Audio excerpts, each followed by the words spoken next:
All right, Shalom. Before I begin this lesson, I want to give all honor, praise, and glory unto Yahweh, Bahasham, Yahushai, Bahasham, Rakah, Kodash. Double honors to the elders and the apostles that I learned from, otherwise known as Great Millstone. They are the leaders of all Israel today and the ones that have the 100% truth and are leading us of the sheep back to the Heavenly Father and teaching us the correct way to salvation. Okay, so double honors to the elders and the apostles that I learned from. I'm not officially a part of their camp, but I will say that I learned strictly under their teachings as I recognize them through the spirit and power of Yahweh Bashem Yahushai to be the correct teachers in these end times. Okay, the ones that we should follow. All right, shalom to you, Akwaf in order, meaning you Israelite sisters. Shalom, shalom to you, Israelites on the highways and hedges, giving up your bodies a living sacrifice. Shalom, and shalom to you, Israelites scattered abroad. It may look like these other nations, but your seed line goes back to Abraham, Isaac, and Jacob. Shalom. All right. Now, Lord willing, I ain't gonna make this too long. You know what I mean? This is just something kind of like a pre-lesson. I wouldn't even call this really a lesson. I just want to bring some things to your attention. But I've done a bit of researching and studying, and through the Spirit, the Lord has it on my spirit to bring out the parable of Lazarus and the rich man. And this is relating to the topic of the Pope dying, because, you know, when I heard about the Pope dying, obviously it was a few days ago. I haven't really had a chance to speak on it, so I just thought I'd just add my 2 cents now and bring out a few clips that I've come across. But through the Spirit, you know what I mean, I thought about it and I was like, you know, this devil, he had his last hurrah, man. You know, he was a rich man and apparently donated a lot of his money to charities and stuff like that. But you know, it's all for show, just to make him look like a righteous man. He's got to play that role, ain't he? You know what I mean? And what can an old devil do with money anyway, man? This man was in a wheelchair. Ain't like he can enjoy that wealth like Jake can. Jake likes to shine and floss. You know, Esau, he'll just walk around in his flip-flops and khakis. You know what I mean? He don't know how to shine with his wealth. He don't know how to spend it properly, you know? Their houses look like crap, even if they are luxurious and wealthy looking, you know what I mean? It's just Esau's style is base. Okay. Esau don't shine like Jake. But with all that being said, you know, the Pope, he had one job, which is to basically live it up. You know what I mean? And now it's over. When the Pope comes back, which, you know, if you out there don't understand reincarnation, the fact that reincarnation is biblical, then you're not going to understand this truth. If you don't understand the mysteries of the kingdom of heaven, you ain't got a chance in understanding what's really going on. But the Pope will be back. But when he comes back, he's going to be in captivity, man. And that's, you know, I was meditating on that, and it just kind of had me thinking that I need to, you know, bring out the parable of Lazarus and the rich man, because this Pope is about Pope Francis. Next time he comes back, he'll be lifting up his eyes in hell, okay, which is a condition. You know, the Pope's going to be in captivity when he comes back. So he might as well have lived it up and spent his wealth on, who knows, prostitutes, whatever he wanted to do, you know. I'm not promoting that. I'm just saying the wicked are going to do wickedly. So they might as well live it up. Rejoice and be glad, O daughter of Edom, the scriptures say, right? You know, I won't bring that out now because I plan to bring that out tomorrow at some point in the lesson. Because, you know, I did want to actually go into that parable tonight as far as Lazarus and the rich man. But I knew after, you know, sharpening my memory and studying and stuff that it would be too late. As you can tell, the time right now is 2:37 a.m. I'm tired as shit, man. I'm about to go to bed soon. I just want to bring out a few things real quick. And I ain't gonna make this lesson too long, Lord willing, man. You know, I ain't even got that many precepts to bring out. But as of now, I just want to play a few clips relating to this Pope, man. And a lot of you might not have seen this or even heard of this. Some of this was quite new to me, you know what I mean? So I thought, you know, if I was edified by these clips, I'm going to bring them out for the sheep to see also, man. Those that tune into my lessons, you know what I mean? So without further ado, man, let me go ahead and share my screen and check this out. Lord willing, you can hear it loud and clear. Also me, didn't even pick up my mic, but Lord willing, you can hear me loud and clear too. Anyway, as you can see here, let me bring this up. The Pope is just a devil. Look at him. I mean, look at that face, man. That's the type of face you'll see on the sex offenders register. You know what I mean? Just look at him. Would you let him babysit your children? Come on, man. That's just a typical Edomite. That's what they all look like. Weird. Esau's through, man. But anyway, as it reads, the Vatican allows gay men to become priests if they remain celibate. Through, man. Showing they ain't the people of the Lord, man. You know what I mean? The small hats, as well as any Edomite. They're not, the Lord ain't dealing with no damn Edomite, man. You know? And of course, I'm judging by appearance, but you can tell through their spirit too. I mean, look right here.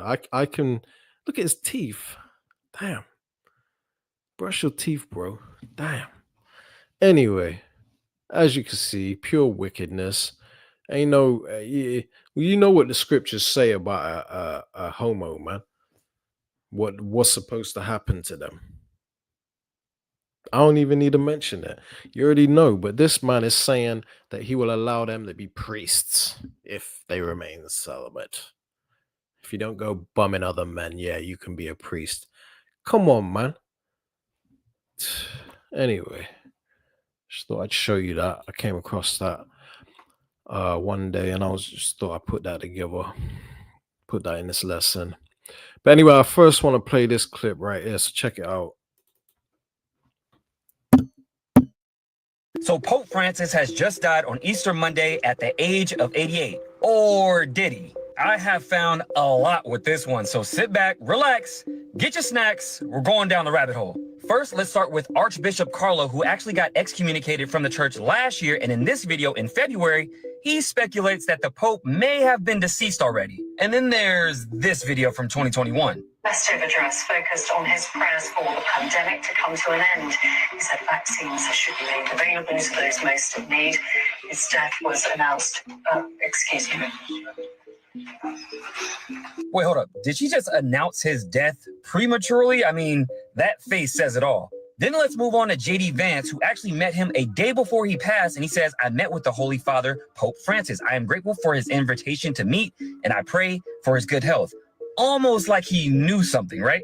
That same day, Trump posts this. He said, the golden rule of negotiation and success. He who has the gold makes the rules. Thank you. Then, right after that, then this happens. Gold surpasses its all-time high of 33.84. Now, the fact that the Vatican has a ton of gold, is this a way of Trump saying, hey, that's mine now? Now, being that the Pope died at 88 and 8 being the number of wealth, is this a changing of the guard, so to speak? Which it could be, because why did the Pope die on Queen Elizabeth's birthday? So that's not weird. Now, speaking of rabbit holes and Easter, Trump was actually visited by this brown rabbit at the White House instead of the traditional white rabbit that you would follow. Now, this is where it really gets spooky. So I decided to follow this brown rabbit and typed in Rabbit Trump in Google, right? And the first link that I got says 88 Trump Easter Bunny stock photos. Now, who just died at the age of 88? I am officially convinced that we're living in a simulation.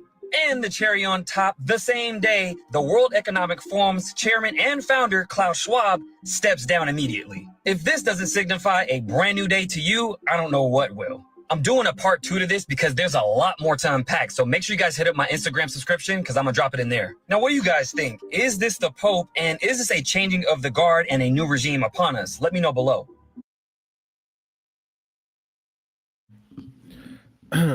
Yeah, I follow that guy on Instagram. You know what I'm saying? That I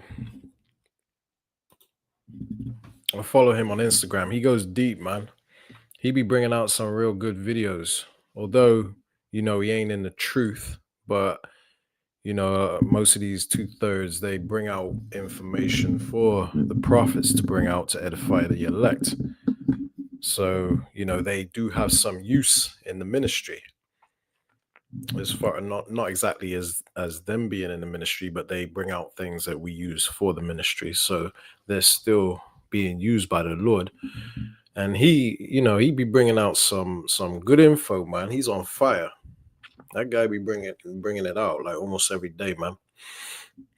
But I just thought I'd show you that because the news reporter announced his death before she was supposed to. So I don't know when that report was. It could have been a week before, could have been a few days. I don't know. But all I know is she apparently said it prematurely, and then there's some weird stuff with Trump going on. Almost like they knew about his death before it was actually official. So who knows, man? Anyway, I just found that kind of interesting. But I got some better videos than that. So I'm more. Let me share my screen again. I'll show you a few more and then we'll wrap this up. This ain't gonna be long. So there's this thing here about the Pope and some kind of final prophecy or something, like not final prophecy, but him being the final Pope. And I found this kind of interesting. Like the scriptures don't say nothing about no final Pope and all that, but some of these things that I come across, I just find kind of interesting. So I thought I'd just kind of bring it to your attention. Check this one out. Holy shit. People are losing it. So Pope Francis has been laid in an open casket for people to go and pay their respects. But people are starting to get really worried. And there's a scary reason why. So there is a 900-year-old manuscript. And this is buried deep in the Vatican archives. And this archive has successfully predicted every single pope in 900 years, including this one in our time. However, this is where shit gets crazy. There is no pope after Pope Francis. In fact, what it says in the manuscript is after Pope Francis is Judgment Day. It actually indicates that the end of the world would be 2027. So people are starting to think 2027 will be the apocalypse. People are starting to speculate that whoever steps in as the new pope will be the start of the end of the world. I personally don't know how I feel about it, but it's fucking weird. Could 2027 be it?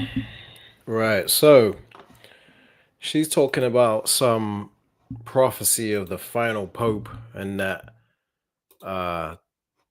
2027 could be the apocalypse and all that, you know what I mean? Now, the scriptures say that no man knows the day or hour that the Lord is coming, not even the Son, not even the Lord himself, right? Only the Father knows. So we lean upon prophecy, let every man, let the word be the truth and every man a liar, roughly paraphrasing. So we ain't fazed by dates when people throw out dates, you know what I mean? Because we don't know. All we know is that we are at the end, okay? And we ain't got long left before the return of our Savior, our Lord and Savior, Yahushua, right? Now, she's talking about a prophecy of the last Pope that there's apparently no Pope after this one, which kind of gets me excited if this is true because we're ready to get the hell out of here, man. Us of the hopeful elect, Here we have no continuing city, man. This ain't our rest, right? Micah 2:10. We're ready to get the hell out of here, man. So Lord willing, he is the final pope. But I don't know. You know what I mean? I just found that interesting also. Let me bring this other thing out because I want to show you how much of a devil this pope is. Okay. Check this one.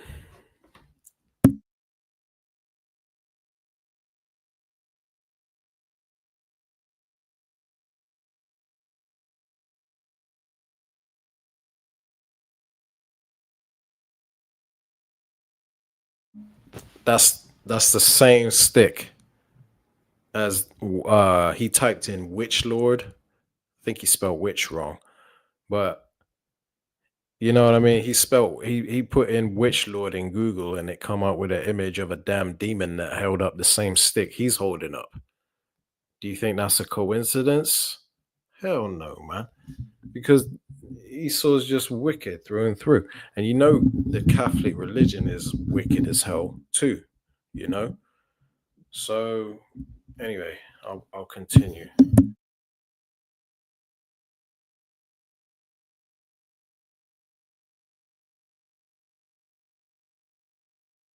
Look at that. Same thing the Pope was holding up, man. It ain't no coincidence, okay? These people are fully juiced in, full on Satan worshippers, man.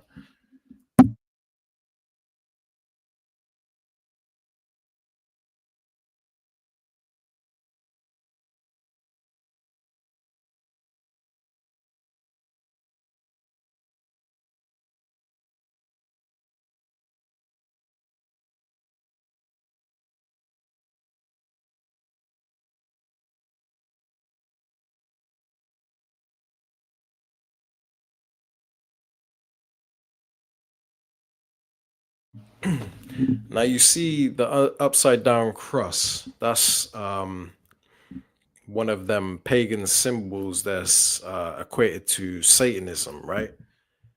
And you see a lot of artists wear that in the music industry. Obviously, you know, the music industry is very satanic, Hollywood and all of that, right? Now you saw how the Pope did that thing where he'll put his finger on his head. It's like well known in the Catholic religion. They do that thing where they put a finger up here and then down to their chest and then across their shoulders. And people that are ignorant to it, they'll think that they're doing a cross, you know, which they are, but it's an upside down cross, is what people don't understand. That's what they're doing. Okay. And you just saw the Pope do that. Devils, man.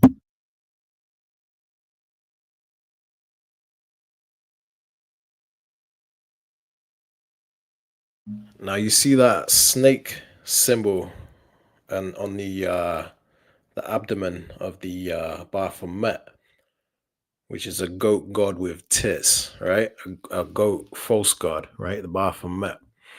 You'll see that pop up a lot when it comes to these entertainers and Hollywood and stuff like that.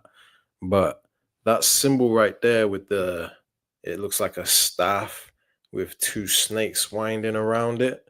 Pay attention to that because you're going to see the Pope holding a sepulcher thing that has the same imagery on it, man.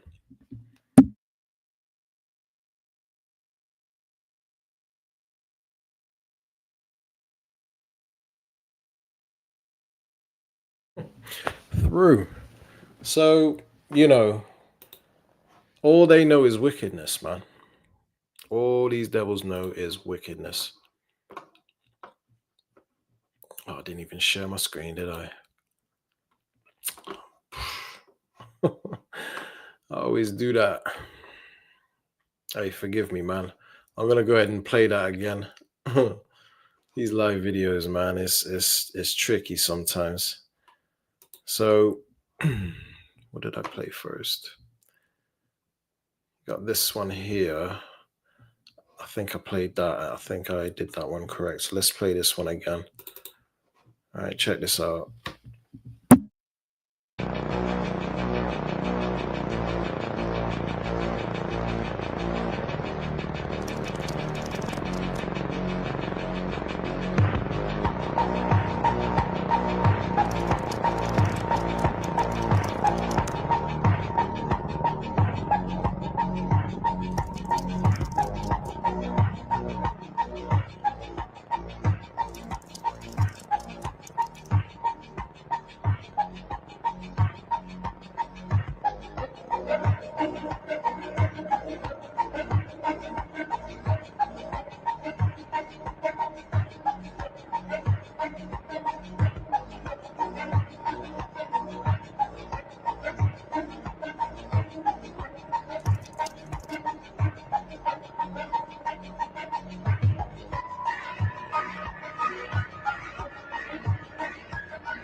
So yeah, that's what I was meaning to show you before I messed it up. Salakia for that. You know, these lives can get tricky sometimes with all this back and forth, sharing screens and stuff, man. But anyway, Lord willing, you saw that and it came out clear and everything. I want to bring out Psalms 52, right? And I'm gonna read the whole chapter because this is pretty much the main scripture I had in mind, the main chapter I had in mind, dealing with this Pope character, right? And I'm going to start from verse 1. This is Psalms 52 and 1. It says, why boastest thou thyself in mischief, O mighty man? The goodness of the Most High endureth continually. Now, this is uh, David basically speaking about Saul, Doug the Edomite, who snitched to Saul, right? And you can equate this to the Edomites today, man, because it's basically speaking about the wicked, okay, which we know to be the Edomites, pursuant to Job 9:24, right? So verse 2, it says, thy tongue deviseth mischiefs like a sharp razor working deceitfully. Now, the Vatican spews out nothing but mischief and deceitfulness, right? So, that's what Edomites do, man. They work deceitfully and devise mischief, right? So it says in verse 3, thou lovest evil more than good. And you can tell by their actions, okay? None of them worship the Lord. Not one Edomite worships the Lord, not one. Okay. It says, and lying rather than to speak righteousness. Now, the Vatican in itself is a lie. Everything they teach is a lie. Okay. And it says, thou lovest, in verse 4, it says, thou lovest all devouring words, O thou deceitful tongue. Verse 5, it says, the Most High shall likewise destroy thee forever. He shall take thee away and pluck thee out of thy dwelling place and root thee out of the land of the living. Selah. So the Lord is going to destroy the Edomites forever. Okay. So Pope Francis, he's passed away now. The Lord plucked him out of the land of the living for now, but he's going to come back, like I said earlier. And then he's going into captivity, and then he's going to be plucked out of the land of the living forever, man. Him and all his peoples, yeah? All the rest of them Edomites. Because the kingdom of heaven is going to be a world without them. And that's when you're going to see true righteousness flourish in this earth. No more colonizers coming in, taking what don't belong to them and making themselves wealthy and oppressing the whole rest of the world, right? It says, the righteous also shall see and fear and shall laugh at him. And that's what we're doing, man. When we see the Pope is like a microcosm of the Edomites going through hell. So the Pope, he, his health was failing. Did any of us feel sorry for him? No. Now he passed away, and we're like, ding dong, the witch is dead. We're rejoicing, right? When the wicked perish, there is shouting, the scriptures say, right? So the righteous know that who these people are, and when they perish, we we find joy in that, okay? And we know that this devil's coming back into captivity where he belongs, and then he's out of here. Him and the rest of his people. It says, the righteous also shall see and shall fear the Lord, right? And shall laugh at him. It says, lo, this is the man that made not the Most High his strength, but trusted in the abundance of his riches and strengthened himself in his wickedness. And this is the Edomite for you, man. And you know what? Reading verse 7, right? This actually reminds me of Job 21. Let me bring that out real quick. and then we'll jump right back and finish off that chapter. But Job 21 is a perfect preset to that, because it shows how the Edomites are just, they trust in the abundance of their riches, and they don't make the Most High their strength. Where is it?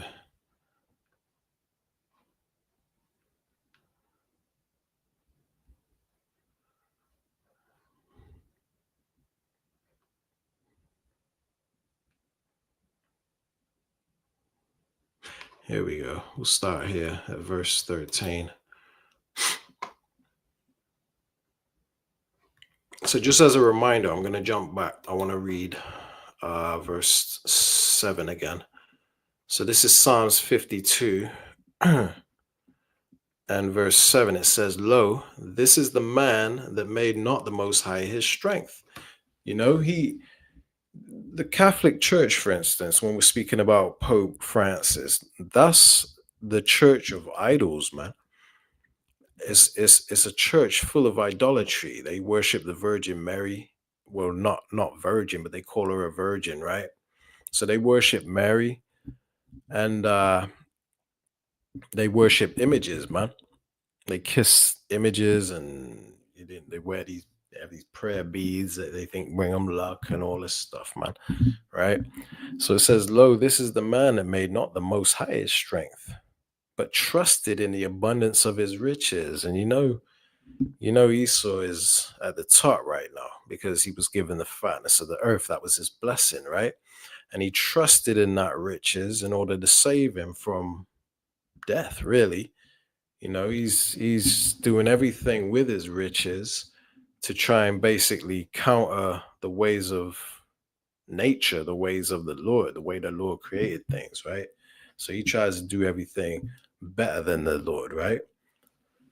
It says, "and strengthened himself in his wickedness." But the point is that he made not the Most High his strength. And let's read this in Job 21 and 13. It says, "They spend their days in wealth."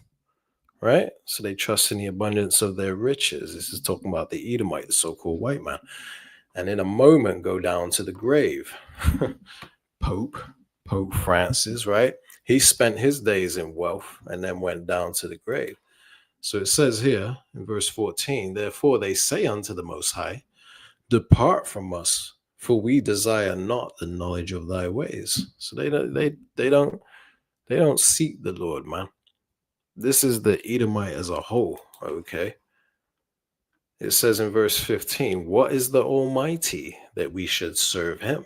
And what profit should we have if we pray unto him?" I think that's it on that. But that's the point, man. Yeah, that's it on that. But let's go back to this chapter real quick. Read this again. Psalms 52 and 7. "Lo, this is the man that made not the Most High his strength, but trusted in the abundance of his riches, and strengthened himself in his wickedness." He says, "But I am like a green olive tree in the house of the Lord. I trust in the mercy of the Lord forever and ever." And that's representing his people, the elect, his sheep, right? It says, "I will praise thee forever." So, because once we come into the knowledge of this truth, we know there's no looking back. We don't want to go back to sleep.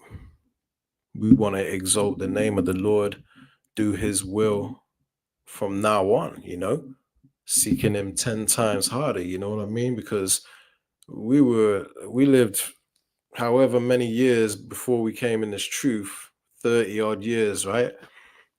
On average, we lived all those years in wickedness, man. So we owe the Lord a lot, right? It says, "I will praise thee forever because thou hast done it, and I will wait on thy name, for it is good before thy saints." See? Because the saints are exalting the name of the Lord. IUIC, they don't do that because they're not the saints. The Lord ain't dealing with them.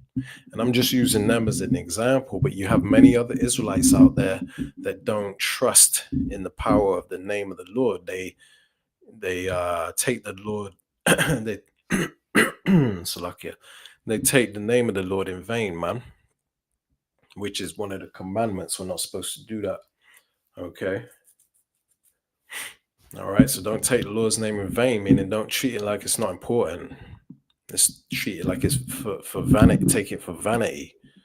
The name, there's only one name you can call on for salvation, and us of the hopeful elect, we trust in the power of that name. We trust that that name is key to salvation, man, because there's a particular spirit that comes with that name. You know, the name is dreadful. His name is dreadful among the heathen. That's why Edomites don't call on that name. Heathens don't call on that name. They're too busy calling on Yahuwah or Jesus, man. But the scriptures say my name is dreadful among the heathen. So obviously those ain't the names, because that's the names the heathen call on. Ain't no heathen calling on Yahweh Shai, man. Okay, the only people that trust in that name are his elect, his saints, right? And this is something that people don't understand. The people that aren't spiritual, they think that we're coming up with a name doctrine and all that, right?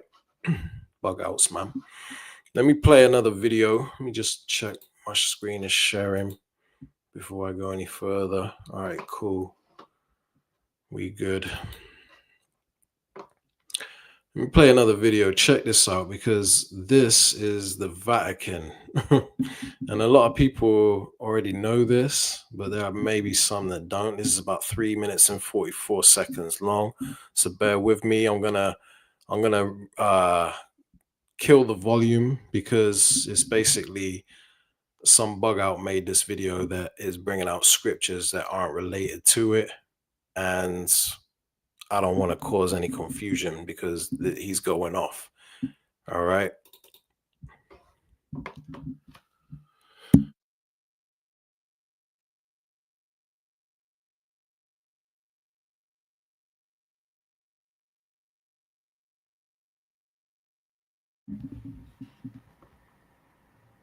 So this is the Vatican right here.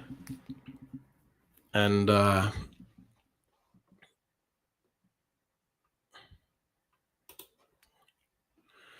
as you can see, this is a particular building right here in the Vatican. This is the, I forget what they call it. I forget what they call it, but it's the place where the Pope's throne is, so to speak.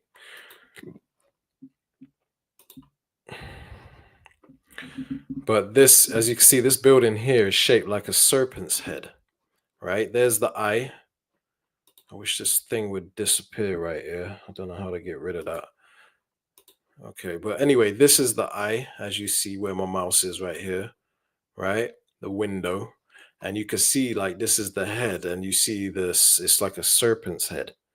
If you saw, there are images out there of the actual building, and you can see it shaped like a serpent's head. But wait till you see the inside. Check it out, man.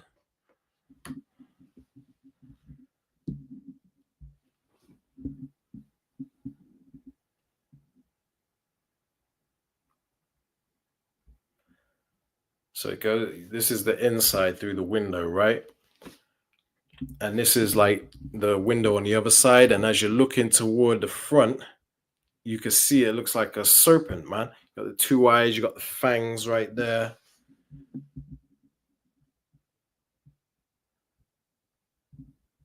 Absolute pure evil, man. Showing who they pay homage to, right?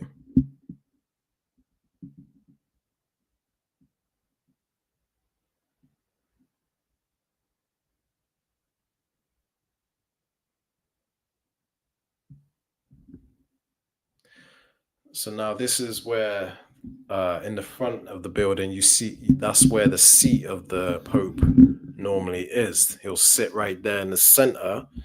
And that thing you see, that bushy looking thing, it's going to show you right here. That's, you know, who they call Jesus, right? Cedric Borgia, right? But they got it looking all weird, like some kind of serpent creature, right? which is pure. It's just pure demonic, man. This looks like if there was a place called hell, you would picture it looking like that with the red lights and shit. But it's gonna go deeper, man.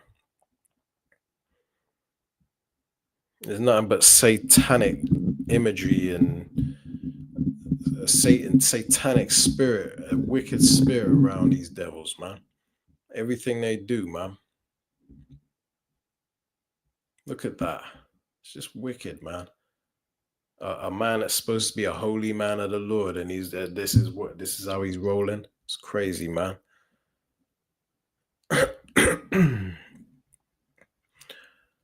But check this. It's gonna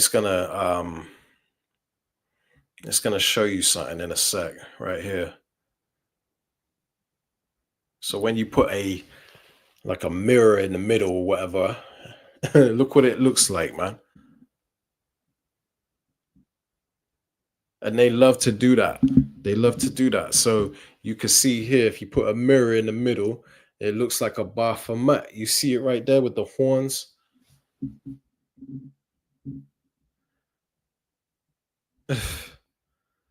Bro, you can't make this shit up, man.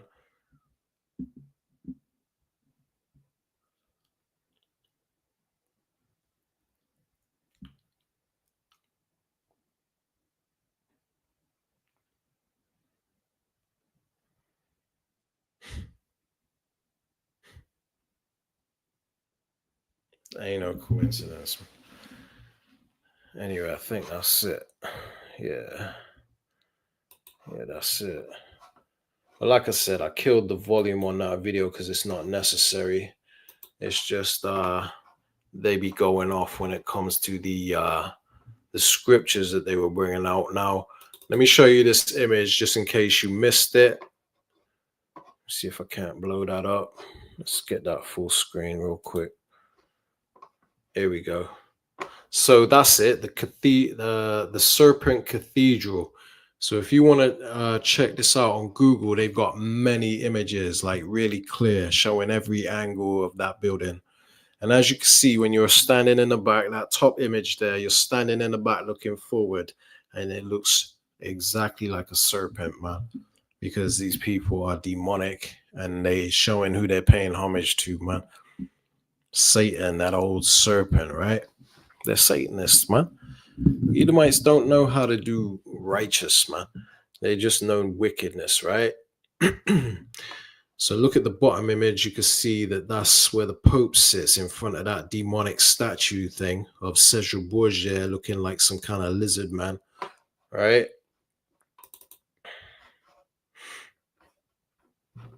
Now, how do we get off here? There we go. Right. Now I got a precept or two I want to bring out. Let's go to Psalms 58 and 3. It says the wicked are estranged from the womb, meaning they go off as soon as they come out of the womb, man. These people ain't right? They're estranged. It says they go astray as soon as they be born, speaking lies, because they gravitate toward lies if they're not speaking lies themselves, right? They cleave to lies, man. You know, they hate the way of the truth. So this is Jeremiah 13 and 23. Can an Ethiopian change his skin, or the leopard his spots? No. If a leopard is born with spots, it's going to have spots, right? It says, then may ye also do good that are accustomed to do evil. See, Edomites, all they know is evil, man. And they can't do good, right? It says, may you also do good, right? That are accustomed to do evil. That's all they know is wickedness. I think that's it on that. Yeah. Let's bring out Isaiah 26 and 10. It says, let favor be showed to the wicked, yet will he not learn righteousness. See? Don't matter how good you are to these people, don't matter how much favor you give them, they won't know the right. I mean, a way of showing favor is trying to teach them this truth. Let favor be showed to the wicked. Say you're trying to bring them into this. He ain't gonna learn righteousness, man. It says, and in the land of uprightness, which is Israel, the land of Israel, you see what they're doing in that land right now. It says, but in the land of uprightness, will he deal unjustly? So look what they're doing to the Palestinians, man, committing genocide, you know? Not only that, but Tel Aviv is the GAY capital of the earth, man. They have the biggest parades, GAY pride parades, right? Annually. It says, in the land of uprightness will he deal unjustly and will not behold the majesty of Yahweh. See? So you can show favor to them, teach them the truth all you want, man. Put it to the test if you're new in this truth and you think that, you know, you could say old Billy down the block. You think you could save Zach. You know, if you think you can save him, hey, be my guest, man. You're just wasting your breath. These people will not behold the majesty of Yahweh, man. Job 14:4, who can bring a clean thing out of an unclean? No, not one. It says not one, right? So you can't bring a clean thing out of what's unclean, man. These people are unclean, okay? They're unrighteous. You can't make them righteous, man. It says in Sirach 34:4, of an unclean thing, what can be cleansed? And from that thing which is false, what truth can come? Self-explanatory, right? Yeah. I was thinking about bringing this, but I wasn't going to. But since I clicked on it, I might as well. This is Revelation 16:13, right? And it says, and I saw 3 unclean spirits like frogs come out of the mouth of the dragon and out of the mouth of the beast and out of the mouth of the false prophet. So those 3 unclean spirits like frogs is basically going into the 3 power structures of the world, man, which is you got the military, the religious sector, the military sector, and the financial sector, right? Those are the 3 power structures that control the world, right? Now, the military sector is going into Washington, D.C. The religious sector is going into the Vatican, right? Which is to do with your Pope, right? Because the Pope just passed away. And it just reminded me of this precept here, because he's you know, the Vatican is one of them unclean spirits that has control over the religious sector of the world, right?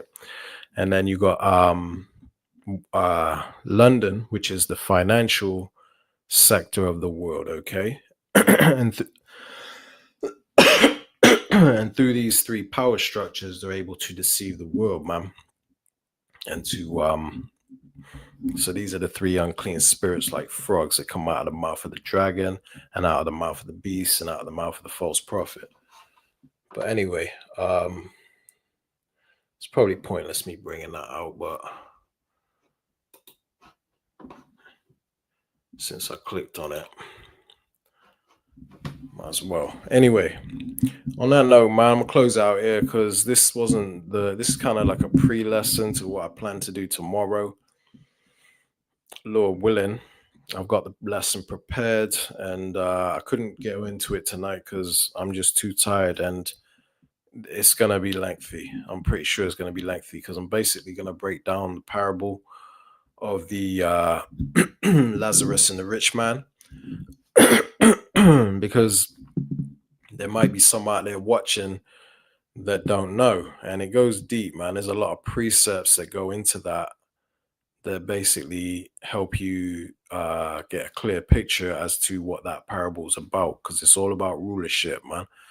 And the reason that, like I said, the reason I want to bring out that parable is because you just had the Pope die, and basically he's about to lift up his eyes in hell which is a condition. This man's going to wake up in slavery. He's going to come back as a newborn baby, and he's going to be in captivity, man. Okay? So, Lord willing, I'll bring that out tomorrow, and Lord willing, it's edifying to those who are meant to hear it. All right? So, on that note, man, Lord willing, you be edified by this lesson. I'm going to close it out here. I'm going to give all honor, praise, and glory unto Yahweh, Bahasham, Yahweh Shai, Bahasham, Rakah, Quadash. All right, Shalom.